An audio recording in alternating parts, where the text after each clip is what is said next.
I'm writing this because I can't get it out of my head. Maybe putting it into words will help me make sense of what happened, or at least convince myself I'm not going insane. It was a couple of years ago, in the middle of autumn. I was fresh out of college and still figuring out life. My family owned a cabin in the woods about a 2-hour drive from the city.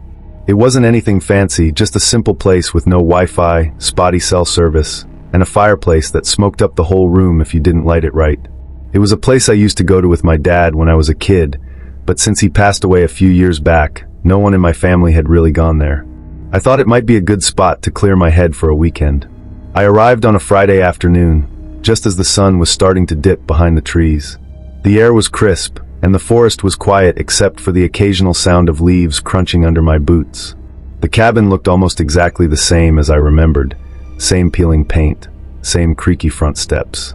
Inside, it smelled like old wood and mildew. The first night was uneventful. I made a fire, ate some canned soup, and read a book until I fell asleep on the couch. It wasn't until the next morning that things started to feel off. I woke up to the sound of footsteps outside. They were slow and deliberate, crunching through the leaves just beyond the window. My first thought was that it was a deer, but these footsteps were too heavy. They sounded human. I sat up, my heart pounding. I didn't have any neighbors for miles, and the nearest trail was at least a 20-minute hike from the cabin. I peeked out the window but didn't see anyone. "Hello," I called out, feeling stupid for talking to an empty forest. No response. The rest of the day was uneventful, but I couldn't shake the feeling that I was being watched. Every time I stepped outside, I felt like someone or something was just out of sight, hiding behind the trees. That night, I locked the door and made sure all the windows were latched. The cabin had these old wooden shutters, so I closed those too, just for good measure. I woke up again in the middle of the night. This time, it wasn't footsteps. It was a tapping sound, soft but deliberate, coming from the kitchen window. Tap, tap, tap. I froze. My mind raced with possibilities. Maybe it was a branch blowing in the wind, but there was no wind. The tapping stopped. For a moment, there was silence, and then I heard it, a low, guttural laugh. It was so quiet that I almost convinced myself I imagined it, but then it came again, closer this time. I grabbed the fireplace poker and crept toward the kitchen, my heart pounding so hard I thought it might burst out of my chest. When I reached the window, there was nothing there. Just darkness. I stood there for what felt like hours, staring out into the void, waiting for something, anything, to happen. Eventually, I convinced myself that I was just tired, that my mind was playing tricks on me. The next morning, I found something that made my blood run cold. Just outside the kitchen window, there were footprints in the dirt, bare footprints. They were large, maybe twice the size of my own feet, and the toes were long and splayed out, almost like claws. I packed my things and left that same morning. I haven't been back to the cabin since, and I don't plan on going back. I don't know what I saw or heard out there, and honestly, I don't want to know. All I know is that something was out there watching me, and it wanted me to know it. The drive back to the city was tense, to say the least. I kept glancing in my rearview mirror, half expecting to see someone, or something, chasing after me. But the road stayed empty, and by the time I reached the highway, I convinced myself that maybe I had overreacted. That worked for a while. For the next few weeks, I buried myself in work and tried not to think about what happened. I didn't tell anyone about the footsteps, the tapping, or the laughter. What would I even say? That I got spooked in the woods by some random sounds? People would just laugh it off. But then things started happening at home. The first time was around 2 a.m. I was lying in bed, half asleep, when I heard a faint knock on my apartment door. At first, I thought I was dreaming, but then it came again, 3 soft knocks. I lived on the 3rd floor of an old apartment building, and the hallway outside my door was narrow and dimly lit. No one ever came by unannounced, especially not in the middle of the night. I got out of bed, heart racing, and tiptoed to the door. I peered through the peephole but saw nothing, just an empty hallway. "Hello," I called out, trying to sound braver than I felt. Silence.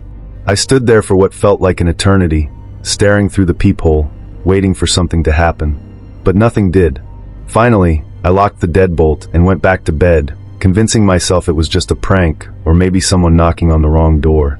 But the next night, it happened again. This time it was louder, 5 sharp knocks, spaced evenly apart. I jumped out of bed and rushed to the door, adrenaline pumping through my veins. Once again, the hallway was empty. But this time I noticed something strange. There was a smear of dirt on the doorframe, like someone with muddy hands had leaned against it. I glanced down and saw faint tracks on the floor, bare footprints, just like the ones I'd seen outside the cabin. My stomach dropped.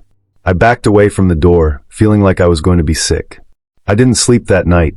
The next morning, I called the building manager and asked if the security cameras had picked up anything. He sounded confused and said there weren't any cameras on my floor. I asked him if anyone had reported strange activity, but he said no. I didn't know what to do. Part of me wanted to call the police, but what would I say? That someone was knocking on my door? They'd think I was paranoid. For the next few days, I stayed with a friend across town, hoping some distance would make me feel safer. It didn't. On the third night at my friend's place, I woke up to the sound of tapping, soft and deliberate, just like at the cabin. But this time, it was coming from the window. I froze. My friend's apartment was on the 5th floor.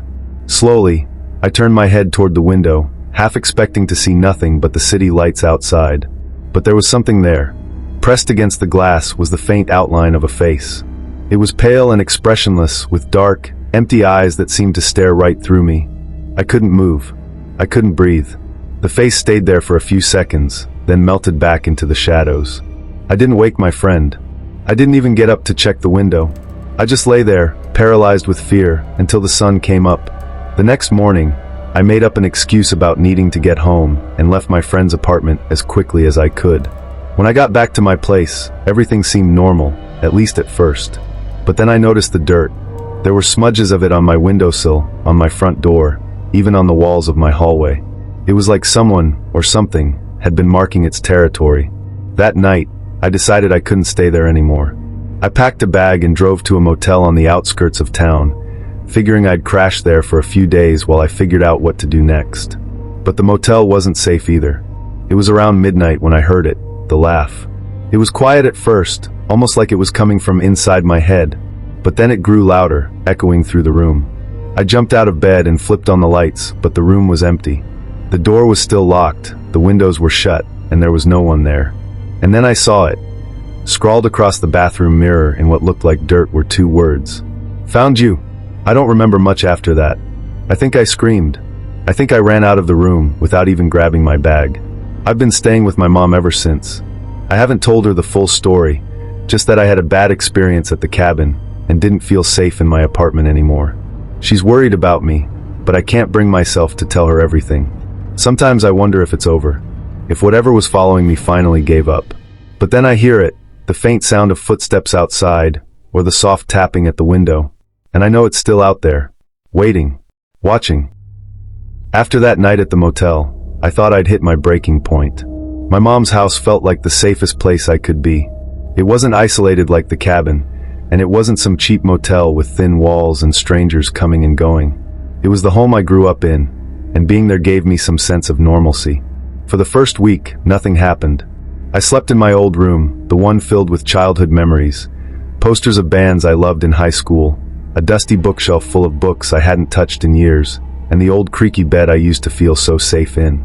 I thought maybe whatever had followed me had stayed at the motel, or maybe it had just stopped altogether. But deep down, I knew better. The first sign that it wasn't over came one rainy afternoon. My mom had gone to the store, and I was alone in the house, watching TV in the living room.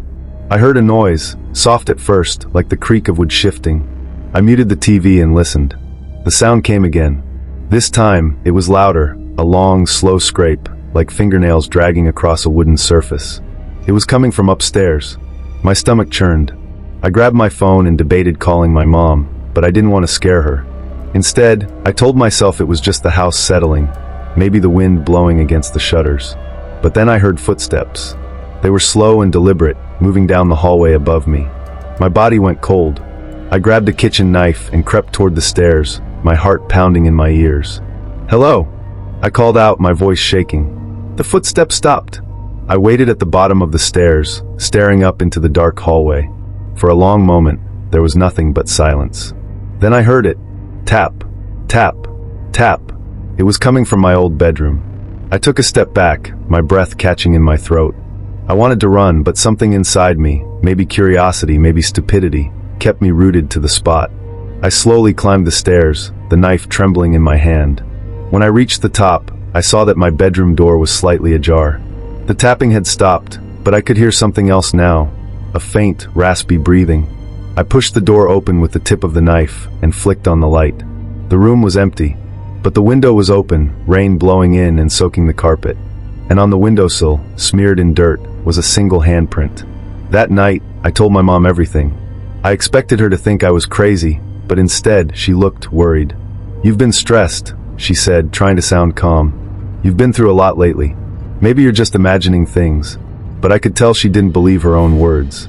I decided to stay awake that night, keeping watch. I sat in the living room with all the lights on, the knife on the coffee table in front of me. Around 3 a.m., I started to feel foolish. The house was quiet, the only sound the ticking of the old grandfather clock in the hallway. And then the power went out. The house was plunged into darkness. My first thought was that it was the storm. Rain had been falling steadily all night, and the wind had picked up. But then I heard it. Footsteps. This time, they weren't upstairs. They were right outside the living room window. I froze, my eyes darting toward the window. The curtains were drawn, but I could see a faint shadow moving on the other side. The footsteps stopped, and then there was a loud thud, like something heavy had been thrown against the wall. I grabbed the knife and stood up, my legs shaking so badly I could barely move. "Who's there?" I shouted, my voice cracking. No answer.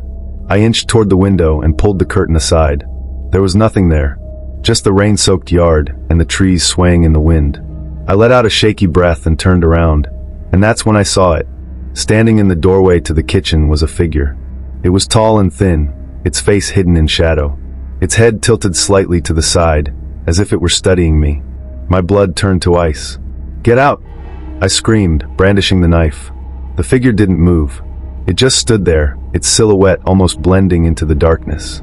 And then slowly, it raised a hand and pointed at me.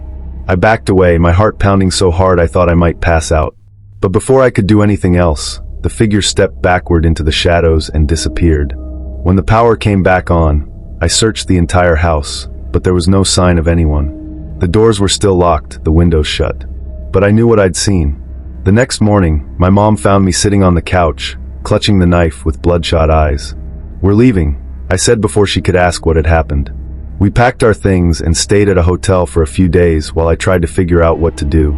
But no matter where I went, the feeling followed me. That sense of being watched, of something lurking just out of sight. I don't know what it wants or why it's targeting me. But I know one thing for sure, it's not going to stop.